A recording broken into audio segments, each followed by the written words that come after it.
vivência direta com os espíritos e teve a coragem de romper com os laços mais comprometedores da sua formação católica. Esses problemas precisam ser encarados por líderes doutrinários e intelectuais realmente esclarecidos, capazes de dar aos médiuns uma orientação espírita.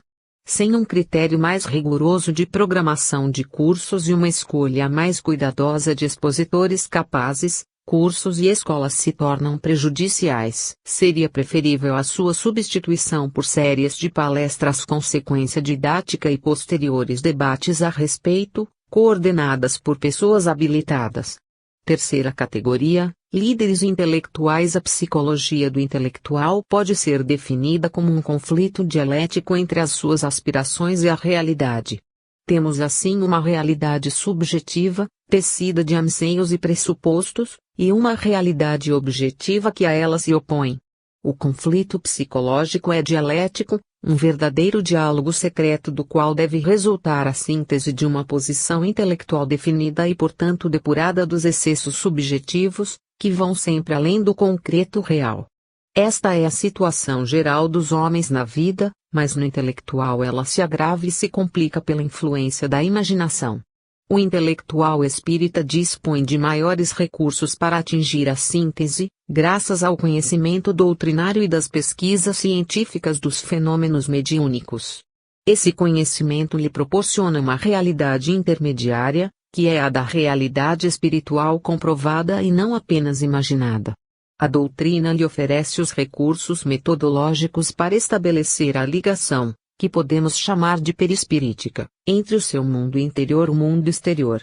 Só agora as ciências começam a oferecer essa vantagem aos demais intelectuais. Essa defasagem entre a ciência materialista vai desaparecendo na proporção em que esta avança nos rumos daquela.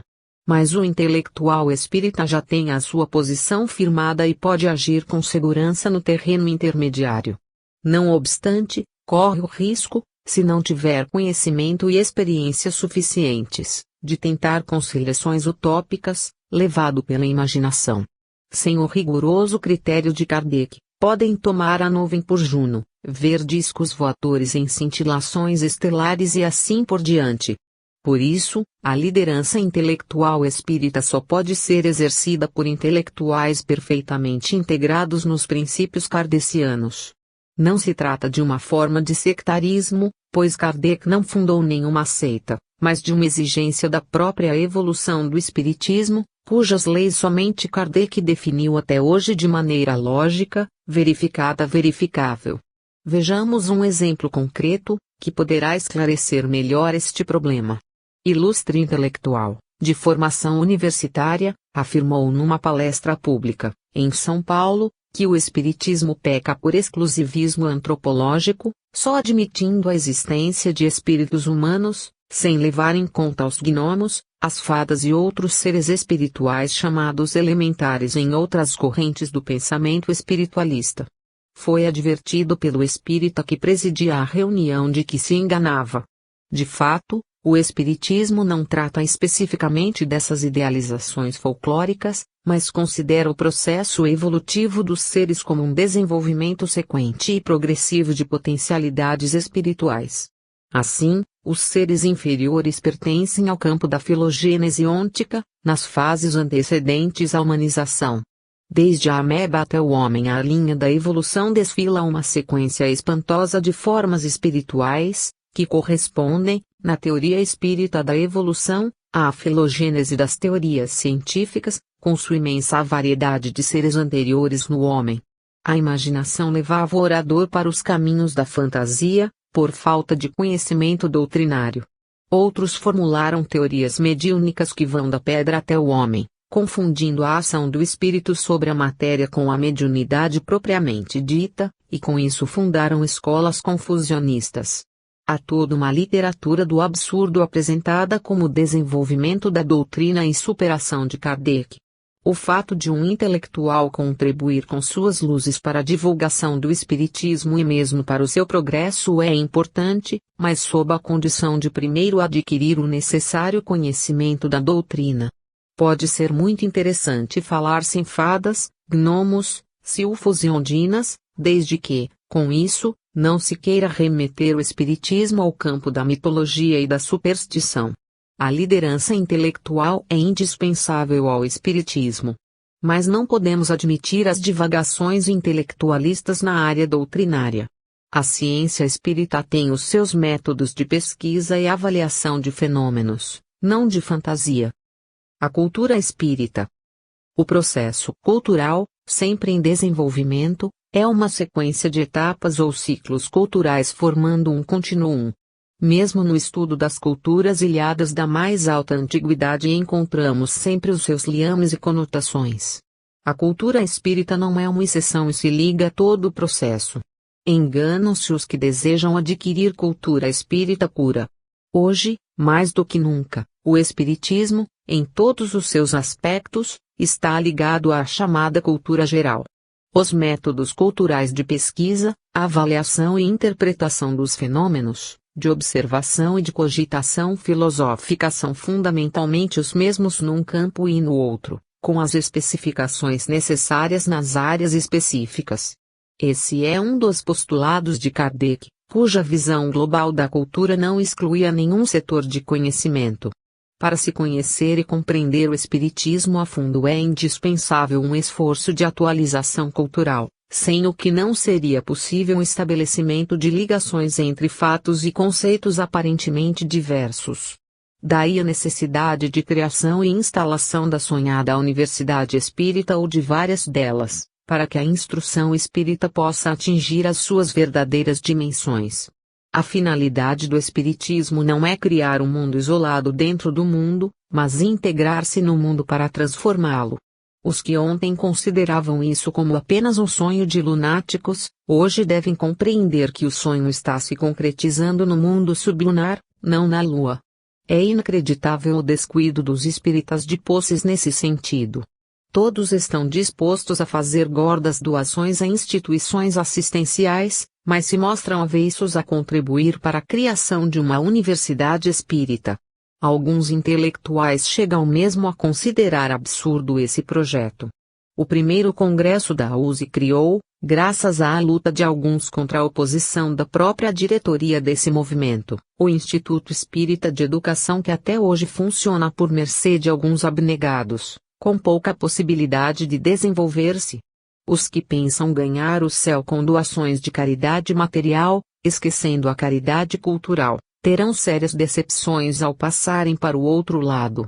A educação espírita, combatida por alguns retrógrados, incapazes de compreender o valor da própria cultura que os acolhe generosamente no mundo, é a mais premente necessidade do movimento espírita, para que não mais se repitam episódios dolorosos como o do planejamento de adulteração de toda a obra de Kardec por pessoas que nem sequer a compreenderam.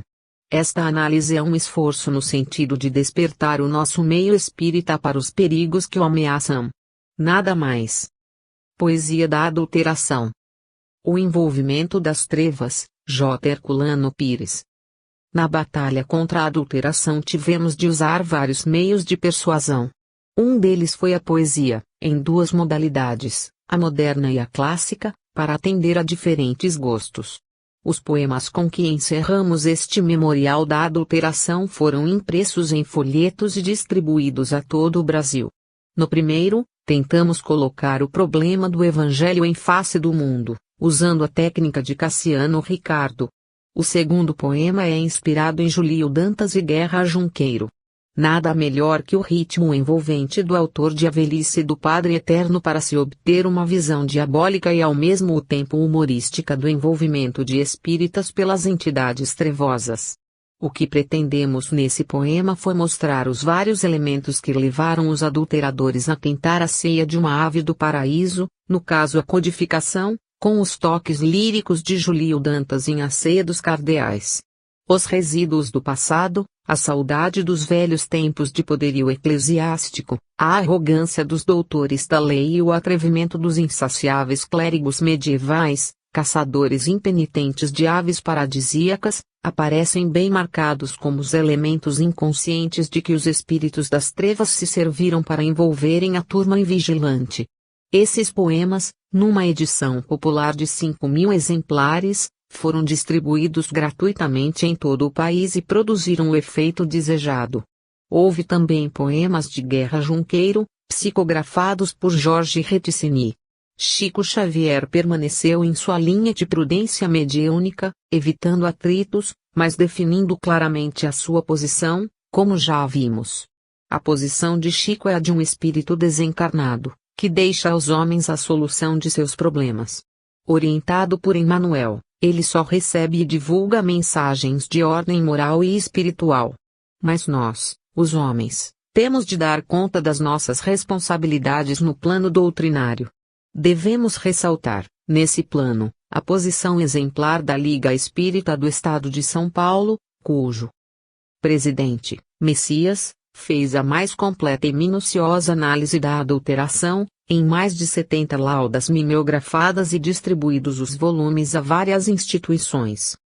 O Evangelho e o mundo. Evangelho é semente. O mundo, o chão, Jesus, o semeador. O ser é a cova.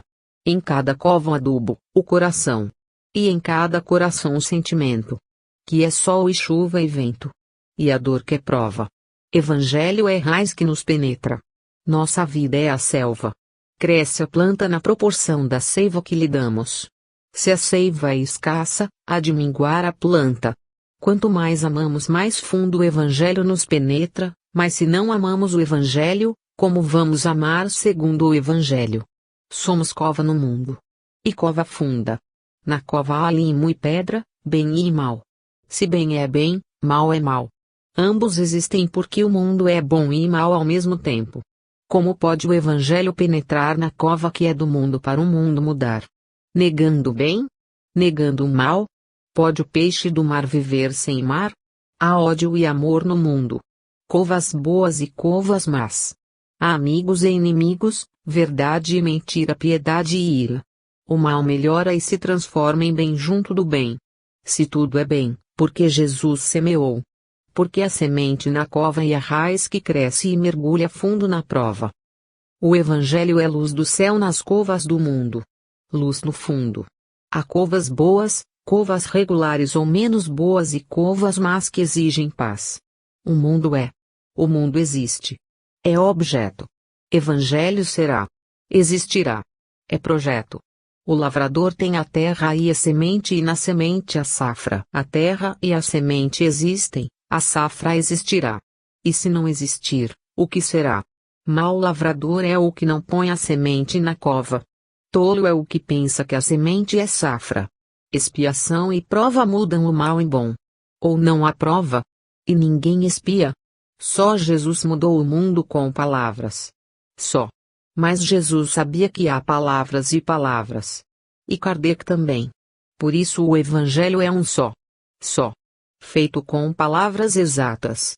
Mudar palavras não muda o mundo. E mudar palavras de Jesus e de Kardec é trapacear.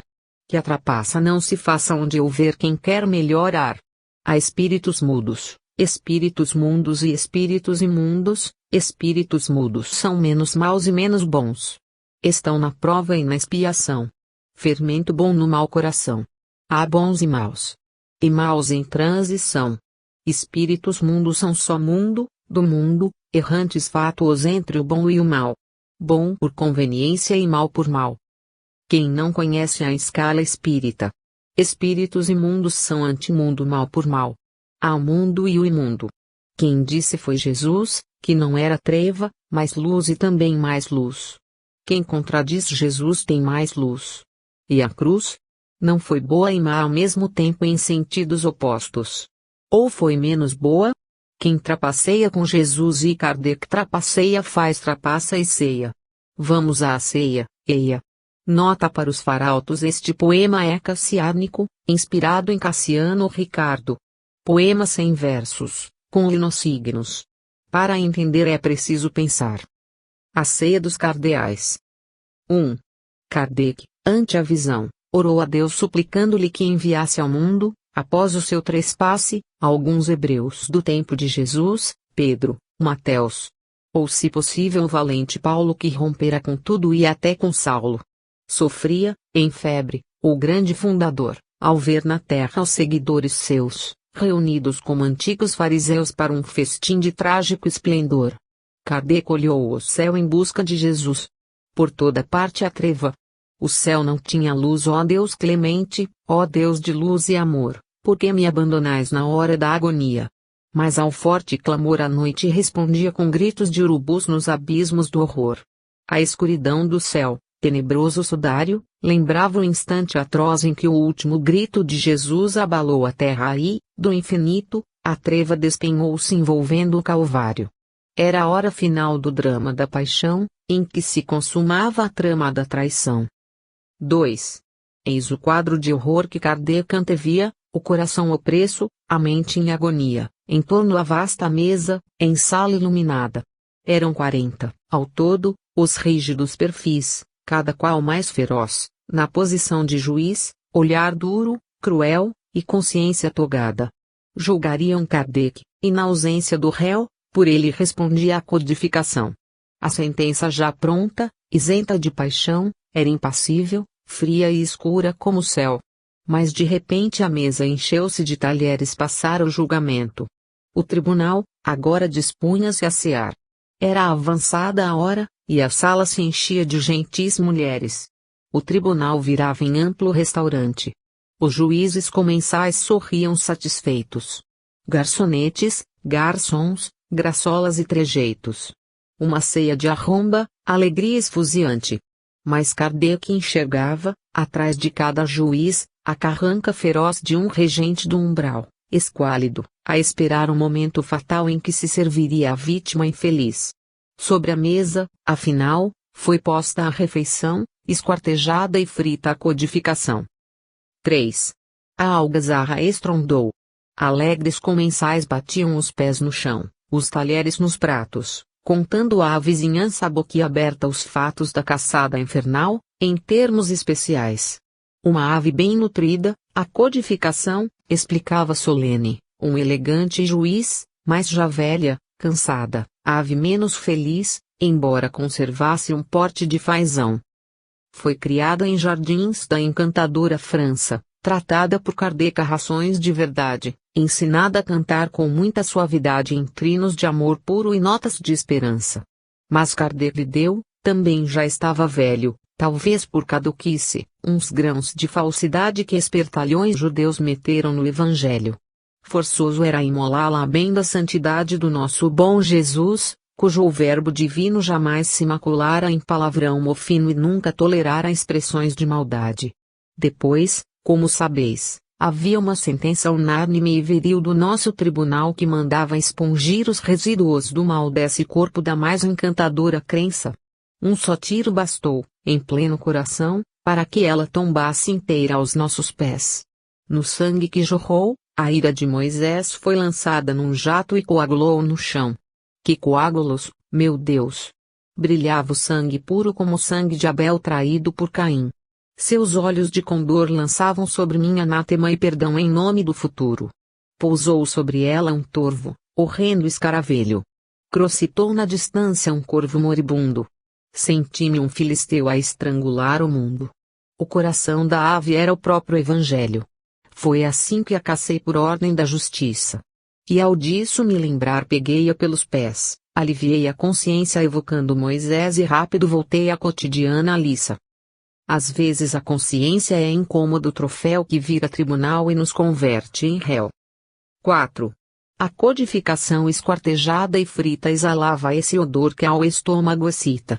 Velhos cardeais de outrora e bispos reencarnados, trazendo ainda por dentro as vestes purpuradas, mantinham cautamente as mãos entrecruzadas à espreita do manjar, os olhos espichados. Este é um raro petisco, um albatroz glorioso! Exclamava um bispinho esquálido e faminto, com 2 copos ou 3 de um belo vinho tinto dá-nos o que nos falta, o êxtase do gozo. Um frateco rotundo, envolto em seu burel, que de bispo fingia, iludindo os videntes, agitava-se inquieto e dizia entre dentes, ave do paraíso, um presente do céu.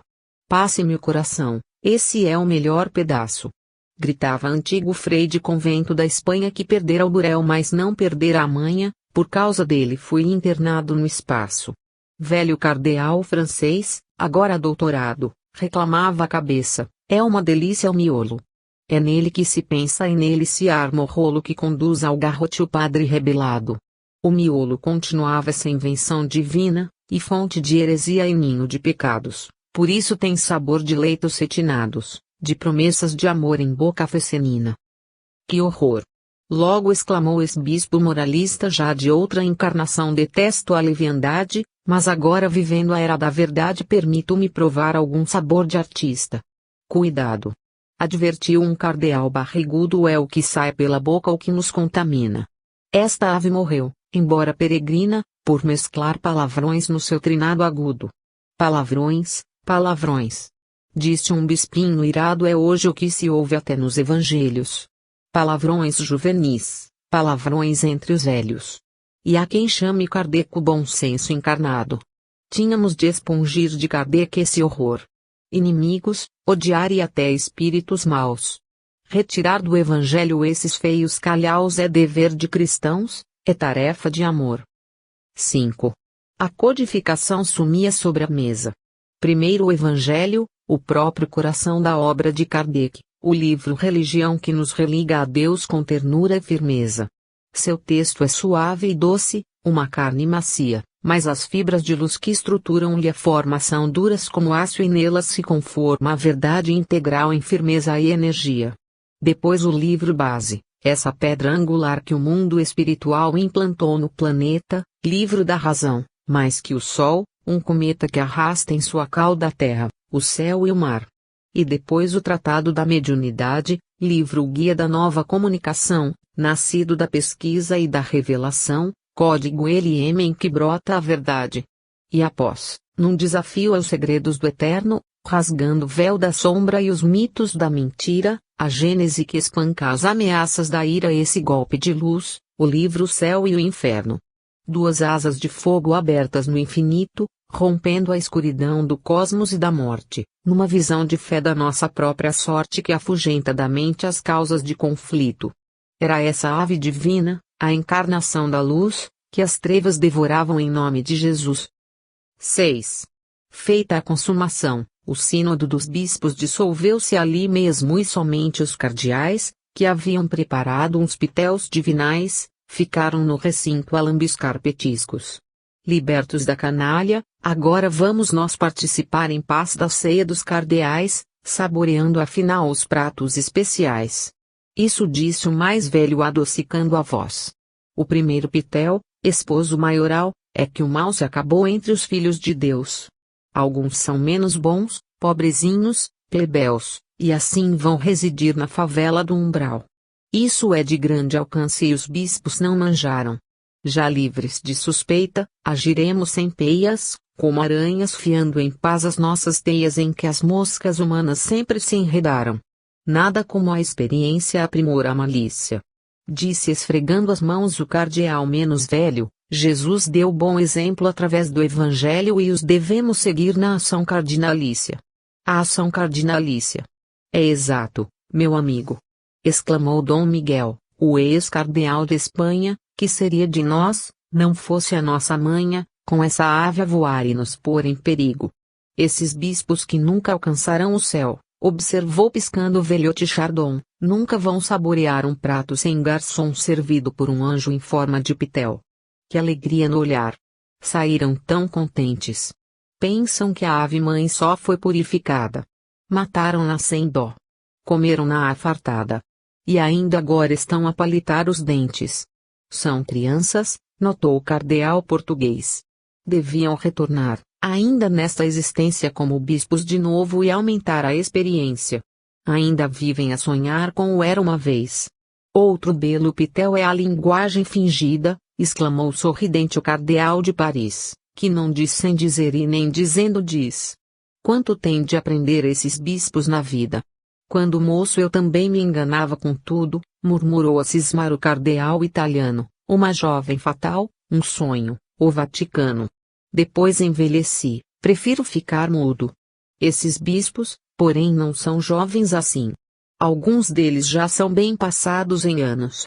Deviam saber que sempre, em nossos planos, há lugar para o não e lugar para o sim.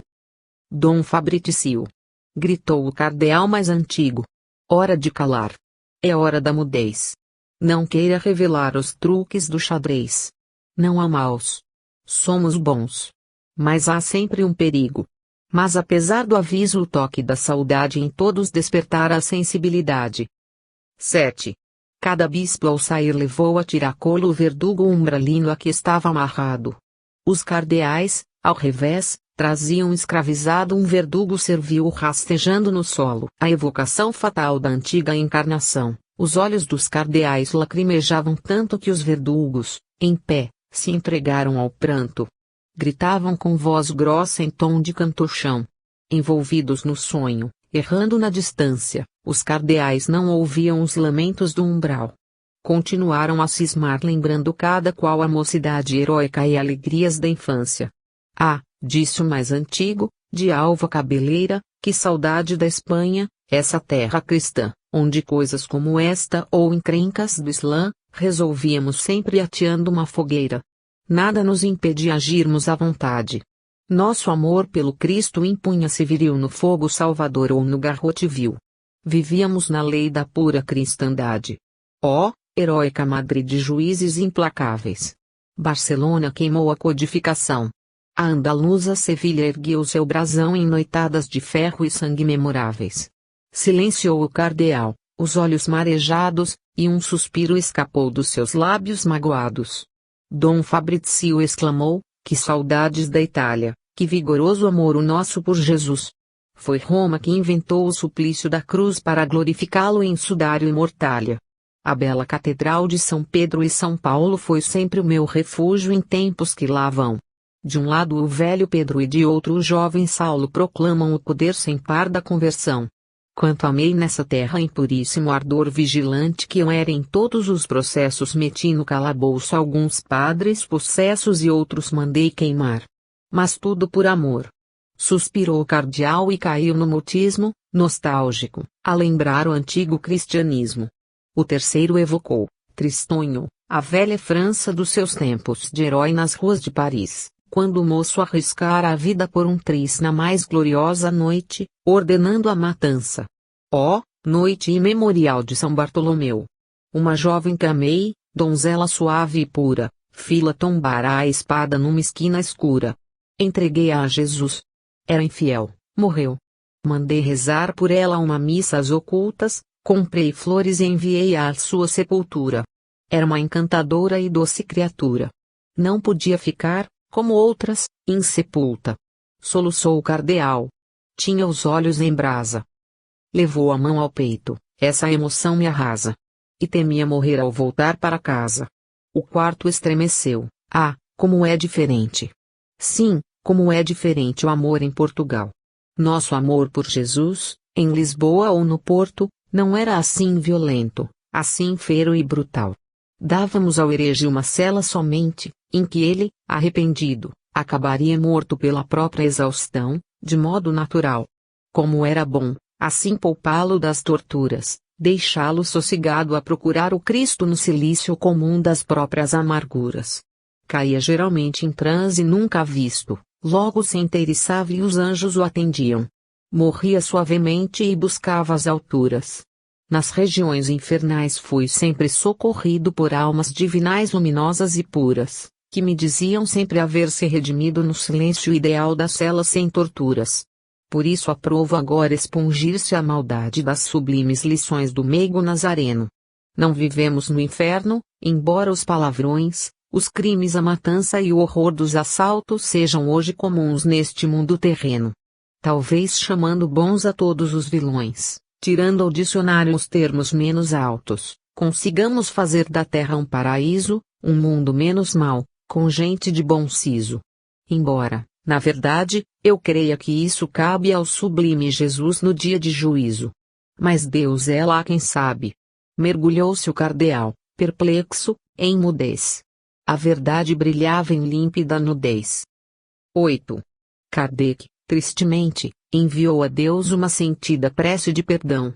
Compreendia que o homem, seu irmão, não superara a lei dos fariseus. Heranças milenares o impediam de compreender a luz do Espiritismo.